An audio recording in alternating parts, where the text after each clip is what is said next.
O poema Os Ombros Suportam o Mundo, de Carlos Drummond de Andrade, foi publicado em 1940, em meio à Segunda Guerra Mundial.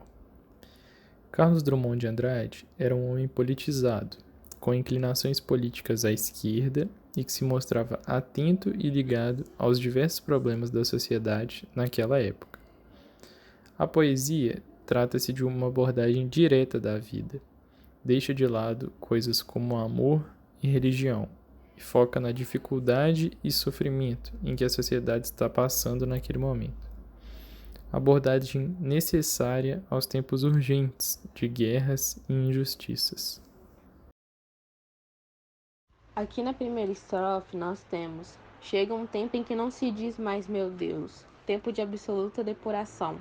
Nós podemos entender que quando ele diz tempo em que não se diz mais meu Deus, ele esteja retratando um pouco dessa perda de fé, em que não adianta mais recorrer a Deus, que não adianta mais porque eles já estão sem esperança, porque Deus não vai poder ajudar, não vai poder acabar com isso. E quando ele fala tempo em que não se diz mais meu amor, porque o amor resultou inútil, a gente pode entender que o amor não foi suficiente e a guerra está aqui assolando a humanidade de novo, porque o amor foi inútil para conter essa guerra. Em os olhos não choram e as mãos tecem apenas o rude trabalho e o coração está seco, a gente pode entender que essa sociedade já está tão acostumada com essa dor, que eles já estão tão acostumados com esse sofrimento, que eles acabaram ficando insensíveis, com o coração seco, porque essa dor já está assolando eles há um tempo e o que o resta agora é só apenas continuar trabalhando.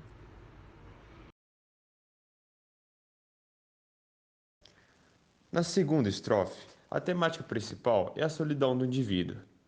O trecho Não abrirás nos mostra que ele se fecha, escolhe ficar recluso.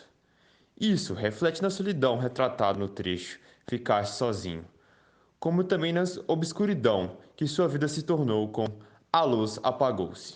Suas certezas, que geram sua solidão, agem como uma anestesia para o peso do mundo. O mundo que causou um processo de amadurecimento pessimista e pragmático no indivíduo. Essa maneira de pensar se relaciona com as ideias marxistas de um indivíduo mecanizado, do período da Segunda Guerra, que se encontra totalmente alienado e sofre as consequências da exploração de sua mão de obra.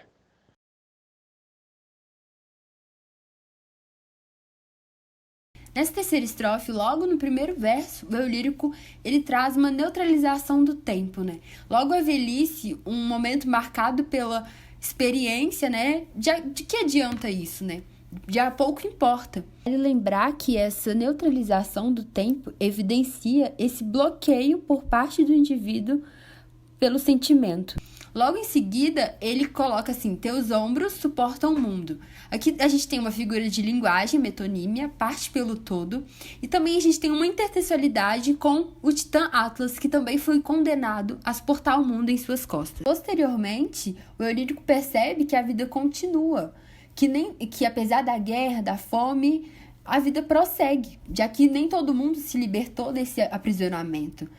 E ele fala também em seguida que não há espaço para o sentimentalismo, já que os delicados prefeririam morrer. Entanto, o lírico adverte que a morte não é solução, não adianta morrer. A vida é uma ordem, uma imposição. A vida ordena que esse indivíduo continue, que esse indivíduo prossiga. Nesse mundo não há espaço para o sentimentalismo. Aqui a gente comprova a ideia de Bauman, por exemplo. E então o lírico finaliza o poema com a ideia de que o tempo é de resignação, ou seja, conformidade. É tempo de viver de forma pragmática, né? Em seguida, ele fala da vida sem mistificação, que ele retoma a ideia dos primeiros versos do poema, de que é um indivíduo sem espiritualidade.